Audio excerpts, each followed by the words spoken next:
திருப்பி வச்சுக்கிச்சு கையை தலைமையில். என்னடா செல்லது? ஏ தங்கக்குட்டி, என்னது அது? என்னது என்னது? யோகா பண்ணக்கூடாதா? பண்ணக்கூடாதா அப்பா? அப்பா பண்ணக்கூடாதா? பண்ண விட மாட்டேது, பண்ண விட மாட்டேங்குமா அப்பா? அப்பா பண்ண விட மாட்டேங்க. எப்படிம்மா அப்பா இப்போ எப்படி பண்ணுறது? டெய்லி இதே இல்லையா?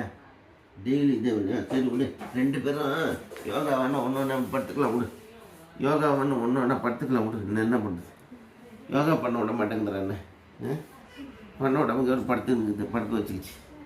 சரி 2 பேரும் படுத்துக்குவோம்மா. ஒன்றும் பண்ண முடியாது, அது பின்னியெல்லாம் இருக்காது. சரிண்ணே, இங்கே பாரு வாழாட்டின்னு படுத்துக்கிறது. ஜெயஸ்ரீ யோகா பண்ண விடல, கூட படுக்க வச்சுக்கிச்சு. 2 பேரும் படுத்துக்கணும் யோகா மேட்டில்.